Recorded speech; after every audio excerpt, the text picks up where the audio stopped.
Hello guys, it's WildHeart and welcome to patch 14.6 rundown.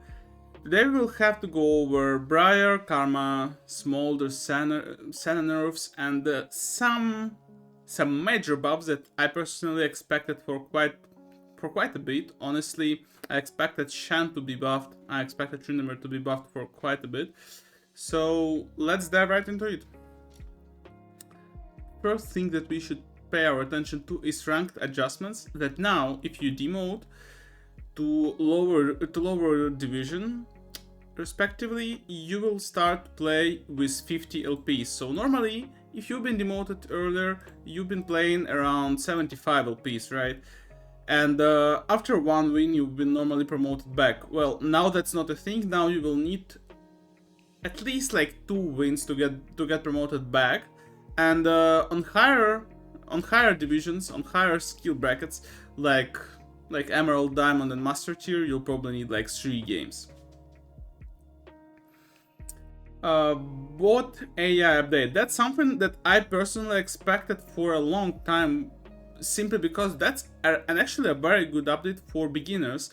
Since, you know, when you start to play the game, it feels very weird to play double bot, double top, you know, like when no one is jungling. Here, Riot tell us straight that we want to implement bots to work that way, that they work, that people play in real games. So newer players who just learn the game, they will have better simulation that is much closer to a real game. That they will learn how ganking works, how playing around objectives works, how jungler can approach their lane, so it wouldn't be that much of a shock to them when they level up and start to play real games. But yeah, overall, that's a very great thing to add, especially for newer players. And hell, we need new players. We need new players to keep the game updated, to keep the game popular, to keep the game moving the direction of development. Champions.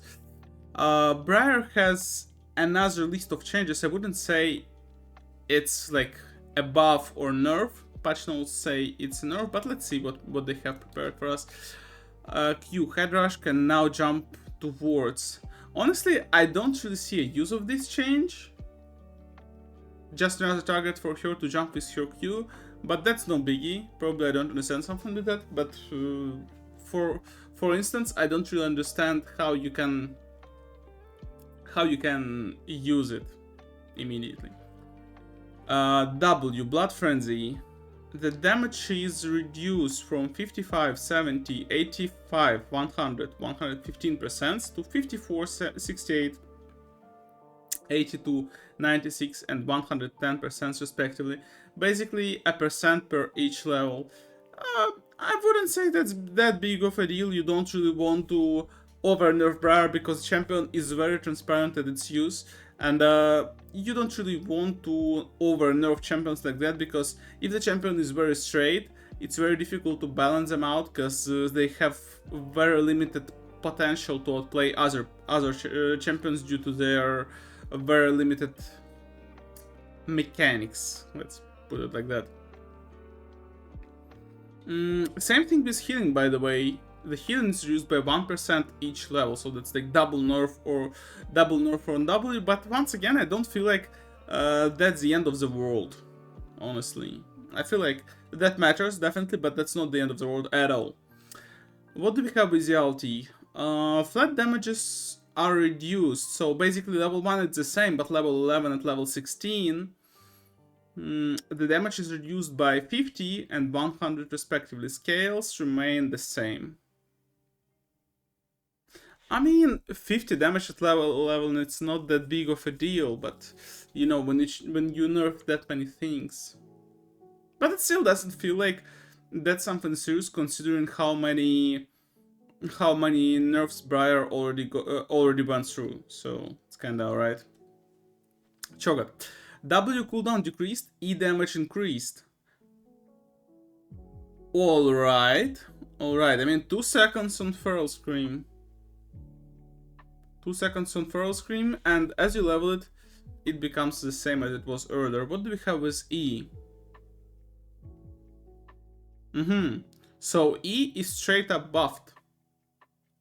E is straight up buffed. They don't really do anything about its scaling, but flat numbers are nice. I mean, 12 damage at level 9 for each stack. It's like plus 36 with 3 E's. If we ignore magic resistance, obviously we cannot ignore magic resistance. So overall it will be like plus 28, plus 29, I believe. I mean, that's nice. That's nice. You don't really see Cho'Gath too often. However, if Cho'Gath becomes somewhat meta, normally it's a very annoying champion to deal against because it becomes always very, very oppressive at every single way. Like it does too much damage. It's too tanky, and it's very difficult to stop this champion. Diana, attack speed ratio increased, growth decreased. Let's see. So she gets some extra attack speed early on, but the growth is decreased. So it's minus 1% every 4 levels.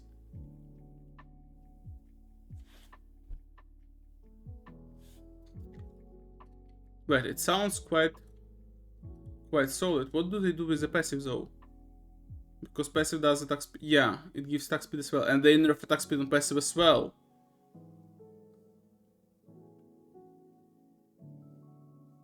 So they nerf extra attack speed later in the game. I believe mainly because they want to nerf her objectives potential. Like, so she's not that strong against Baron, against Drakes, I think. Empowered bonus attack speed, tripled for 3 seconds, tripled for 5 seconds. This is whatever. Honestly, this is whatever. I mean, empowered bonus attack speed is really good early on. Early on, that matters.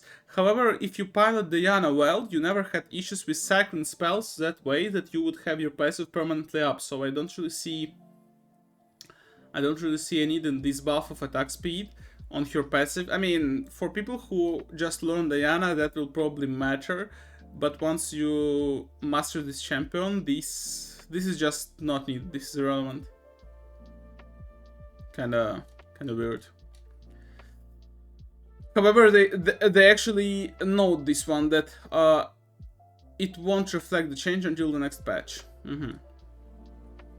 Galio. Ooh, that's a lot. That's a lot on passive. Let's see. Magic damage. Magic damage is slightly reduced. Scaling AP-wise is reduced. Magic resistance is not touched. So they reduce the damage. Alright, let's see what they add. Hitting enemy champions or epic monsters with abilities reduces this cooldown by 3 seconds once per cast. So you kinda can use your passive, get like 2 spells in, like Q and D for example, and use your passive once again.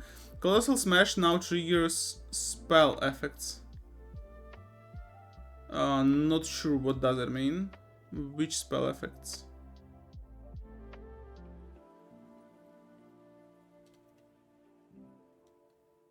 I'm not sure what do they mean. Galio now gains 40% attack speed while his passive is available. That's great. That's actually great. I mean, if you will pay attention to this passive, if you want to use your passive in some way, like Lich Bane, so you use your passive, you use all your spells, and you have your passive up once again, this extra 40% attack speed would be cool. Colossal Smash is no longer affected by ability haste. That makes sense because otherwise Colossal Smash would just have no cooldown at all. Winds of War. Flat damages remain the same. Scaling is reduced by 5%. Cooldown is reduced by 1 second at level 9. That's not bad. That's not bad, so you can clear the waves faster. Kinda makes sense. Once again, that's not like something massive. Let's see what they did with other spells. W, magic damage reduction is reduced by 5% at level 5 of the spell. Scaling is reduced by 1%. AP scaling is reduced by 1%. Bonus magic resistance scaling is reduced by 4%. But they add new scaling 1%, 1% per 100 bonus health.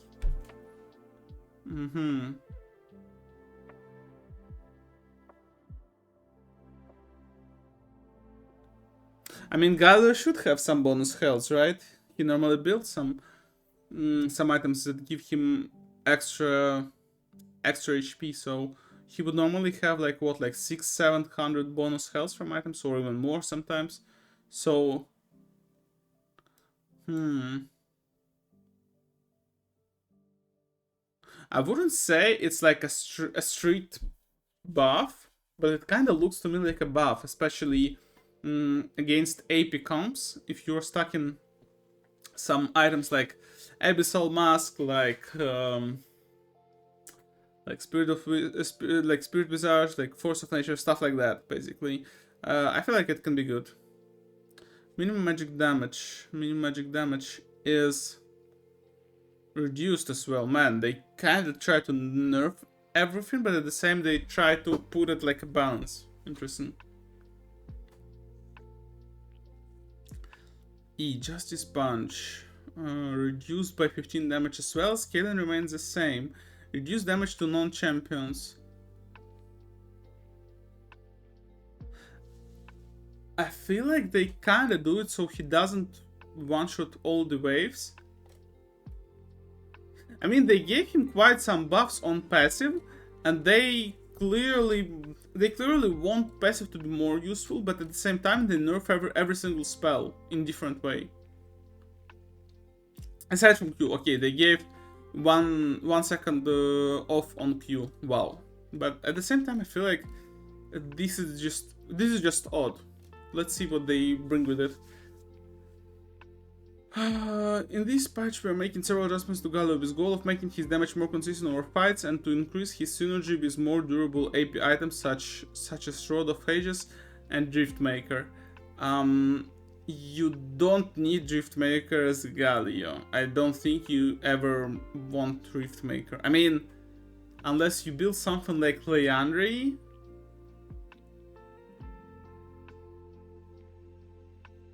Why would you need this Riftmaker? Rod of Ages, okay, I can see it working on Galio in some situations, but Riftmaker, it's kind of weird. Unless you have some synergy with it to keep Galio permanently in the fight. The largest change we are making is an increase to his passive cadence through the game in order to require Galio to be in melee range for longer to access his full potential. This does, however, come at the cost of some damage. Since these changes incentivize Galio to use his passive more, we'd like to make it feel better to use it by increasing his attack speed while it's up. As I said, that's very logical, that makes sense to me.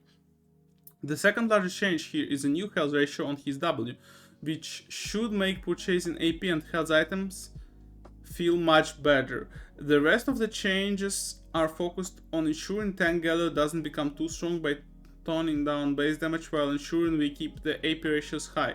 Lastly, we're including a buff to his E wave clear, as we accept these changes to hurt his wave clear due to the base damage nerf in his face.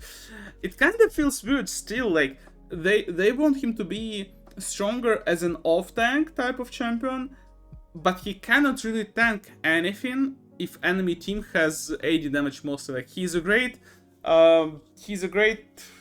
damage sponge if enemy team does AP damage, but if enemy team is AD mostly, he just doesn't have good items to build, I feel like. What's the point? And since Galio was reworked long ago, I don't remember when it was, in season 8 I think, or in season 7, Galio was always picked as an addition to champions who can engage in, like Kha'Zix, like Jarvan, like Nocturne. You want someone to go in so Galio can follow. Galio was never about, like, since Galio was reworked, Galio was never about playing the game by himself. It was always about playing the game with someone you can rely on, and was just overall a a good laner that can lane against pretty much anything. But the direction they are trying to choose now without noticeably without adding like some extra tools to his, I don't know, like physical durability, without making him tankier against physical champions like AD champions, kind of makes no sense. He just won't make it. Like, what's the point of picking Gather if you can pick Ornn, you can pick Maokai, you can pick Sion, and all of them will do the same thing, but they will do it better because they can build hybrid resists.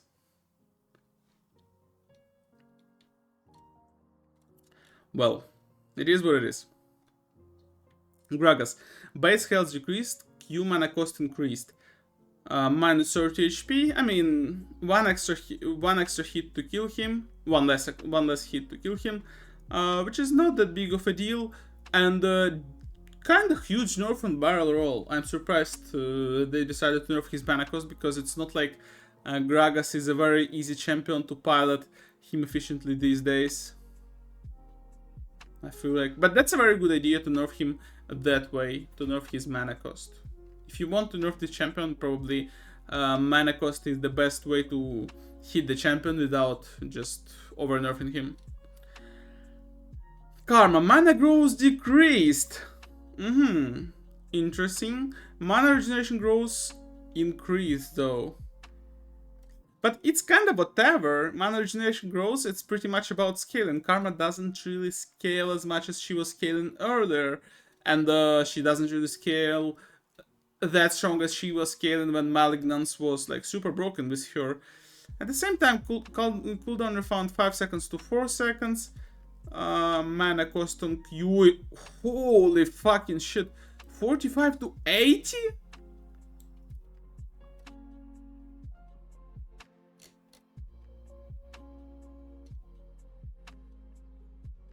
Wait, 80? Let's see. Right now, Karma is using the powerful support, but an impressive mid laner who makes it difficult to do anything against her in the mid game. We want Mantra to be a burden that she has to consider when to press and think of the best situations to use it. Clearly, that's something that Karma always has to do. With Karma's easy access to ultimate haste, that strategic choice has lost value as she's casting Mantra too frequently. We have some nerves to address this, but plan to offset these for support Karma by shifting her toward mana region, including a buff to Defiance to preserve its current power level.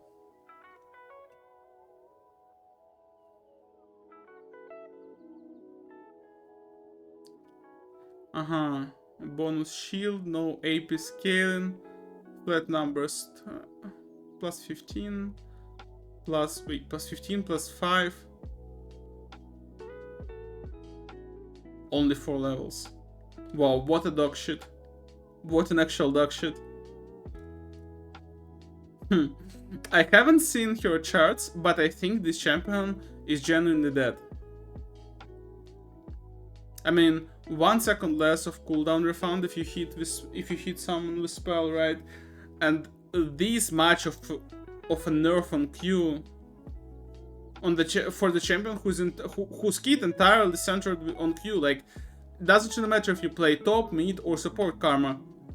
It's always about Q, because as support you need to max Q as well. You need to poke the enemies. So probably they want us to like get 3 points in Q, so Q is like 60 mana, and after max E. I'm confused. I'm genuinely confused. This is weird. Like, I get it that Karma is oppressive to deal with for some people, but at the same time I feel like that skill issue of the majority players, that they don't understand how to deal with the champion. I don't feel like the champion is that strong. Kane. Darken Q damage increase. Q animation now prevents use of item actives. Shadow Assassin R damage. Yeah, that's the nerf of that popular build last patch. I see. I believe it is. Plus 1% scaling. Wait, is it scaling? It's not. Wait, it's just literally 1 unit of damage? Wait, no way.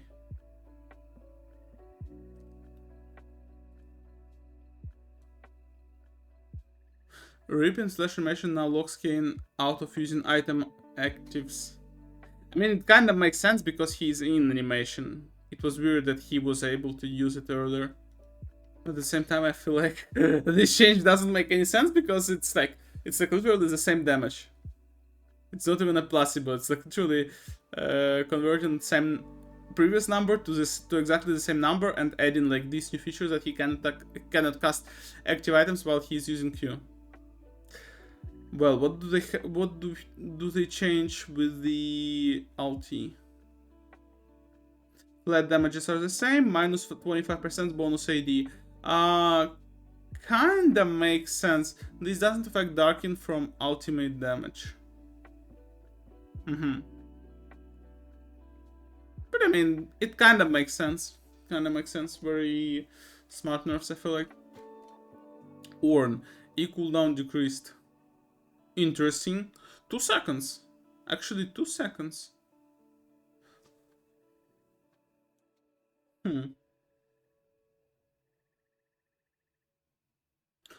I feel like this is a massive buff, actually. 2 seconds on E is not bad at all. It's actually a very solid change for him. Not bad. Rixai, W bug fix, R quality of life change. Let's see. Bug fix. Attacks should now always damage and knock up the primary target when right-clicking, even with enhanced range via melee or rapid fire cannon. This was also partially fixed in a micro patch during 14.5. Alright, R now can be queued up from outside of cast range, prompting Rexai to walk into range to cast the spell. Bug fix. Fixed a bug where if Rexai was stunned on the very next frame after casting R, it would fail. Alright. Senna. Passive Mistra's drop rate decreased. 3 times slower. While we think Senna is appropriately powerful as support in the hands of most players, she's currently far too strong as a farming bot laner. While we targeted both her primary roles last patch, we are specifically reducing the power of her bot lane carry performance this time. But yeah, that's spawn rate on minion kill. If you don't kill minions, your drop rate might be just fine. So supports don't really care about that, but ADCs might suffer a lot because of that. Because normally you would have like 60 souls by 20 minutes if you are farming a Senna, and now you would have well, something around 20. And 20 souls at 20 minutes is just sounds like a joke. Shen.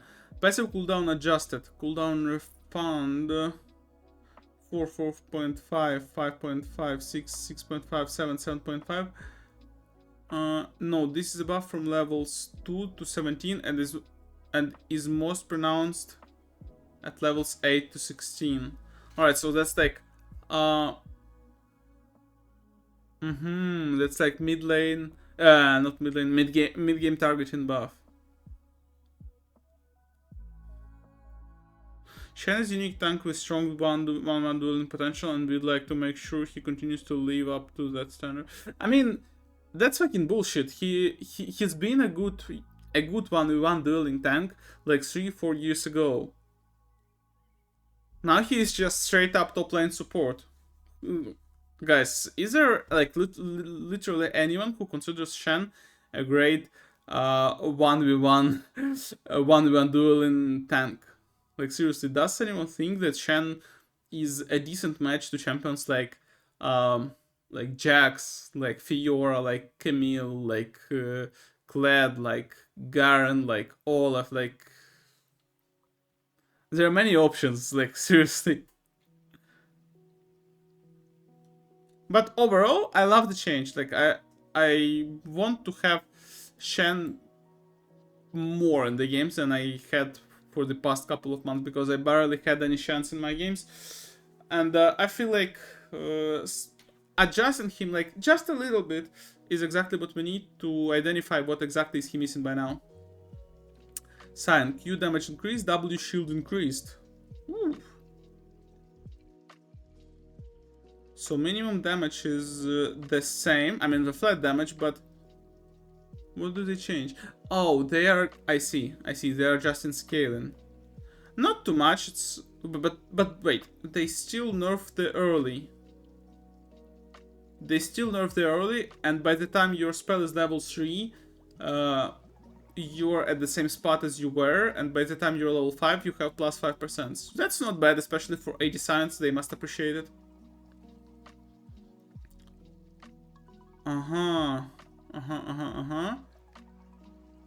And plus 15% on maximum damage. I mean, you rarely care about minimum damage scaling, right? You always look for maximum damage. What do we have with his W? Shield. Ooh, shield is massive. Shield is actually massive. Plus 4% maximum health for such a beefy champion. That can be a very solid buff. I mean, 4%. Extra 4%. Let's say he has like 5k HP.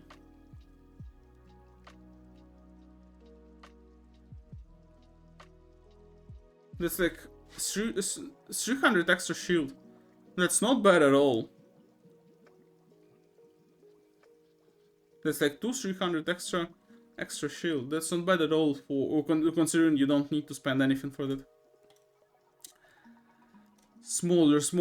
I heard Smolder is kinda dead. Kinda. Missile radius minus 10 on W. What do we have on Q? Execute threshold.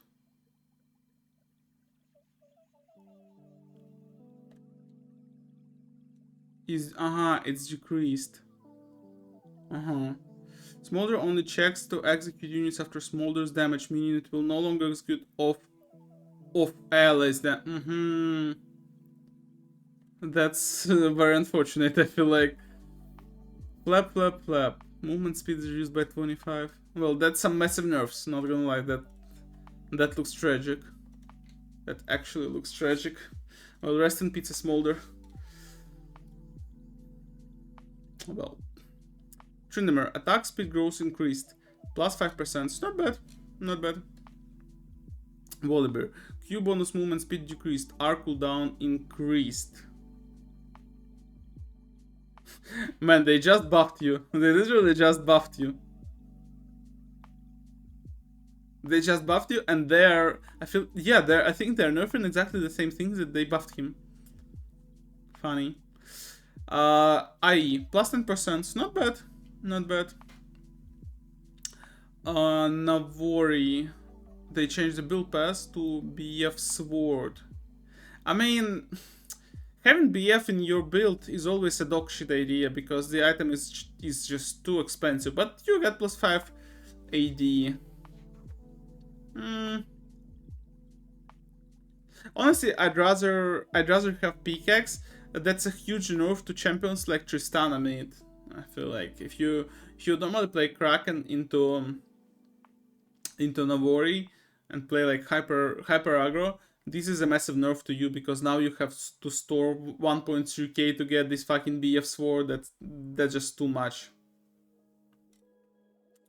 LDR plus 5%. It's not bad.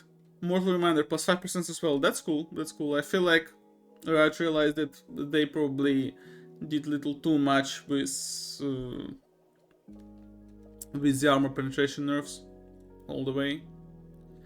Early Doran's items for junglers and supports.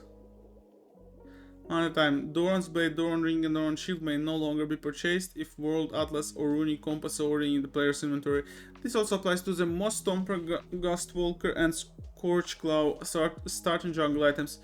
Growing your jungle pet all the way and upgrading your support item to its final form removes this restriction. I mean, it removes restriction, but what's the sense in Doran Blade or Doran Ring or Doran Shield, whatever, after jungle item is completed or support item is completed? Like, what's the point? You don't want to get Doran item at 15 minutes mark. That's too late. Early income for supports. Gold per minion kill is reduced. Gold on damage to champions melee reduced. Gold on damage to champions reduced. Gold required for upgrade is reduced as well. But that's an overall nerf. Like, yes, you need less gold for an upgrade, sure, but at the same time you overall have less gold. You overall have less gold than you normally would have. World Atlas is no longer able to be built if Doran's Blade, Doran Ring, or Doran Shield are in the player's inventory. Okay, that's we already know. Runic Compass, gold required for upgrade, 800. I mean, the question persists. Like, yes, you finish the quest faster by 200 gold, and that's massive. Honestly, that's massive. You will finish it. I feel like you will finish it just faster in general. But at the same time, is it going to be worse for you to finish the quest super quickly so you get the passive gold gain?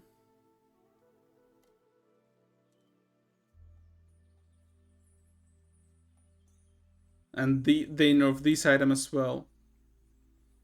Oh man, like why? Why do they nerf everything support related? It's cringe. I mean, yes, supports are strong, but if you're gonna nerf them that many times, they are not going to be strong. All right, Bamis, immolation damage, 12 to 13. Scaling is reduced. I mean, that's a straight up nerf. That's a straight up nerf. Coolfield's Warhammer attack damage is reduced. Yes, you want to have. You don't want to have everyone buying this item, especially after Serrated Duro got nerfed. Clear. Finnish Codex nerfed. Yeah, they just target all the components. They want to nerf all the components, so they are not that cheap. But I'm pretty sure there is a gap. There must be some gap that they missed. Attack damage is reduced, cost is reduced. Ability power is reduced by 5. Yeah, they nerf everything. They nerf everything, but the question is, did they skip something? Because for now, I don't see Kindle Gem.